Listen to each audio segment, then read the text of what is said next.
রাসূলুল্লাহ সাল্লাল্লাহু আলাইহি ওয়াসাল্লাম আবু হুরায়রা রাদিয়াল্লাহু তাআলা আনহুর বর্ণনা আতাত ইমরাআতুন নবী সাল্লাল্লাহু আলাইহি ওয়াসাল্লাম বিসাবিয়্যিন লাহা, এক মহিলা তার সন্তান, ছোট সন্তান কোলে নিয়ে আল্লাহ নবীর কাছে আসছে।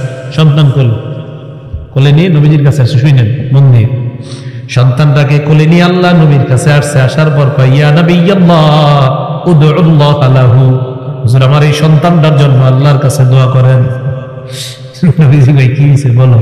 কয়, লাকাদ তাফানতু সালাসাতা, হুজুর ওর আগে তিনজনকে দাফন করছি, তো এই জন্য টেনশন যে হুজুর এটাও কি আবার কোনো মারা করা যায় কিনা।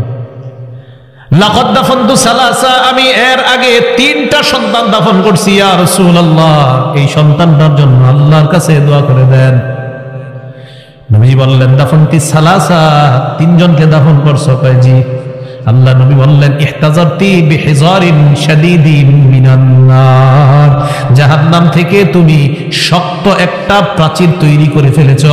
জাহান্নাম আর তোমার মাঝে শক্ত একটা দেয়াল তুমি তৈরি করে ফেলছো। তিন সন্তান দাফন করছো? কয় হ্যাঁ।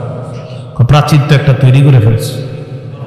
عن أنس بن مالك رضي الله تعالى عنه قال قال رسول الله صلى الله عليه وسلم, আনাস রাদিয়াল্লাহু তাআলা আনহুর বর্ণনা, নবী সাল্লাল্লাহু আলাইহি ওয়াসাল্লাম বলেন, মা মিনান নাস মুসলিমুন ইয়ামুতু লাহু সালাসাতুন মিনাল ওয়ালাদ, কোন মুসলমানের যদি তিনজন সন্তান মারা যায়, কোন মুসলমানের যদি তিনজন সন্তান মারা যায়, ইল্লা আদখালাহুল্লাহুল জান্নাহ, আল্লাহ ওই বাবাকে জান্নাতে অবশ্যই প্রবেশ করাবেন।